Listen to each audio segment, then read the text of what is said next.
This is a great project to use up scrap cord. I didn't do that with this project, but I did do it with this little one. Start out with a piece of canvas. Mine is 24 inches by 12 inches.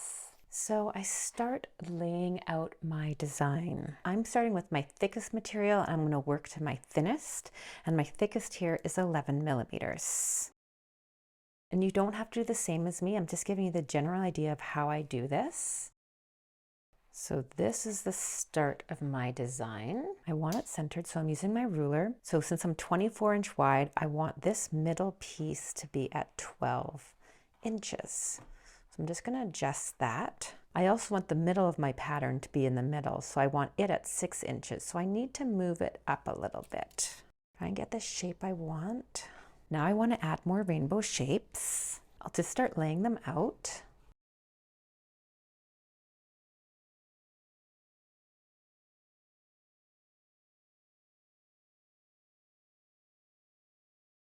After some adjusting, this is what I came to. Now I'm going to outline all of these shapes so I can take the cords off and glue them down. This is an erasable pen, and it doesn't matter because I'm going to cover up the whole thing by the time we're done. So any marks on the canvas will be covered up. I'm using a hot glue gun to glue all of these cords down.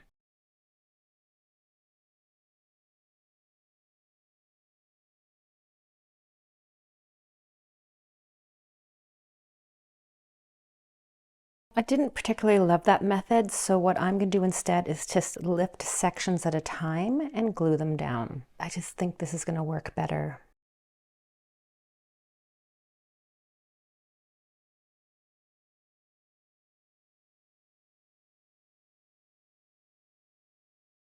So I marked the outline of all my pieces before gluing down. I thought that would be easier, but you know what?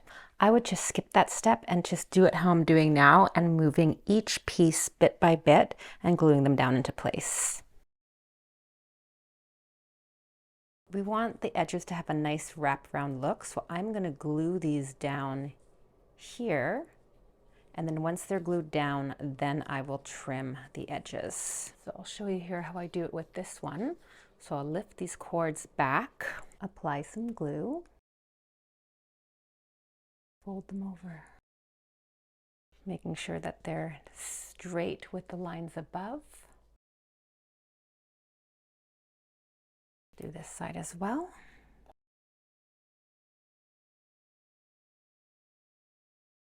Give them a second to dry on. It's pretty good.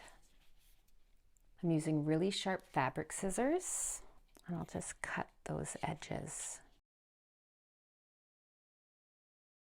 Now I think when it's up against the wall, it's just going to be wrapped around nicely. So now I'll go ahead and do that with all the other pieces. Another thing I'm going to do is just go around and glue these ends a little bit so that they don't unravel.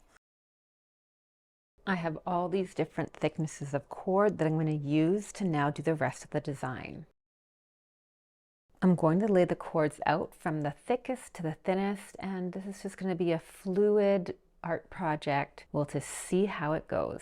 As I'm happy with the parts, I'm going to glue them down. And this time I'm just going to use regular fabric glue. I think the regular fabric glue will be easier to work with than the hot glue gun with this thinner cord. I'm doing the same process as before, leaving cord overhanging so I can glue it and wrap it around the edge. I really love this process. I feel like it's super relaxing. There's no rush. Just take your time with it, and I bet you're gonna have a beautiful piece in the end.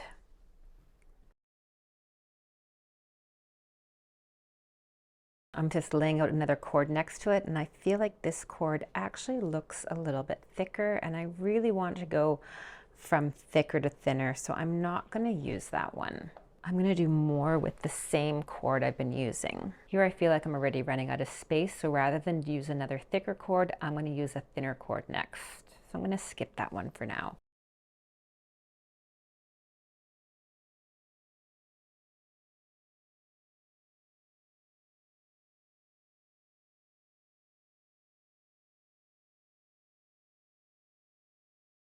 So now I think I'm going to fill in these little insides of these rainbows. I'm not sure if I want to use twisted cord. This is so dynamic, and I don't think I do. I'm going to do that one next.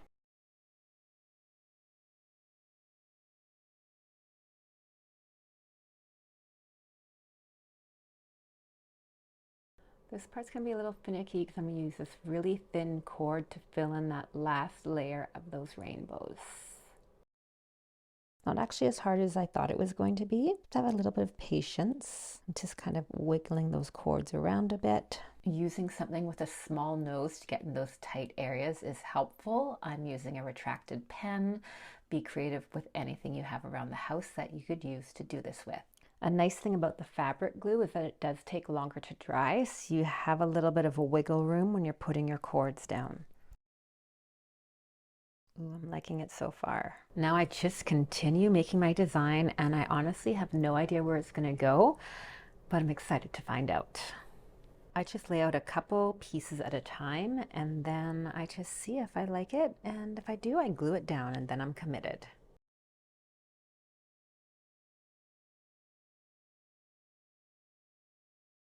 I feel like that's a tricky corner, and I think I should do this before I glue these other ones down, just to make sure I can tuck it underneath if it needs to be done that way.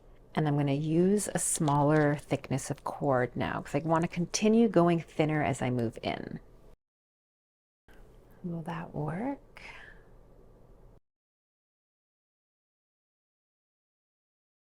I'm wondering if I guess I could also do something like that, but that looks unfinished. But I wonder if I can put that under.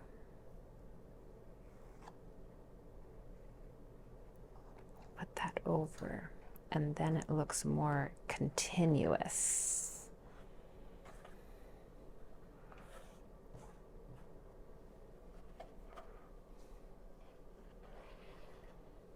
Having non-marking pointy tools is really helpful to get cord into tight corners.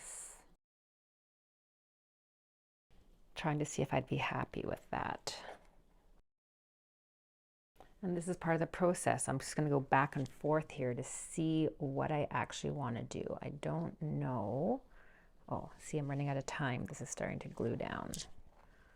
I don't know that I need that. So lots of trial and error. I've decided I am going to have my cord end in this corner, and I'm just cutting it on a bit of an angle to do that.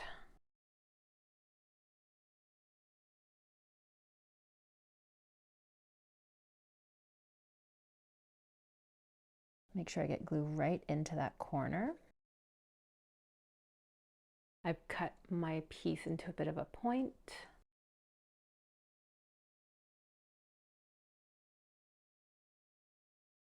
There we go. I just tucked it away.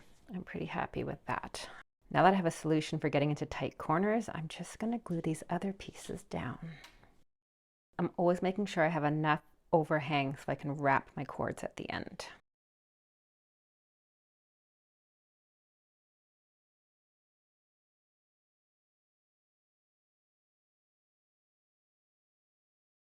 So there's parts of this project that are super easy and parts that are more finicky. So here's just my advice. These big pieces that you first lay, super easy, super fun. You're not trying to work your pieces into little corners.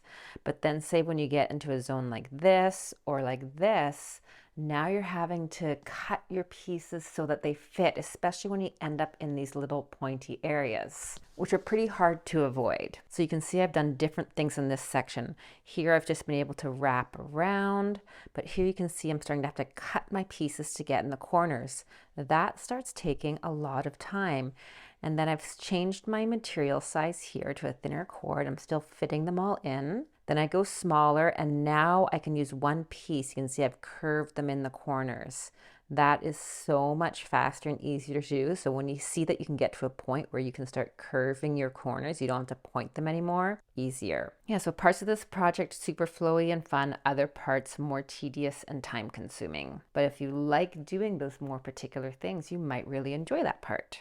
I have put this project down so many times and restarted. I thought I was going to do this in a day. I've actually done it over a span of a couple months. I do it when I want to relax and just have some time to make a piece that I'm really going to love in the end. Are you interested in making macrame pillows? If so, watch this tutorial next.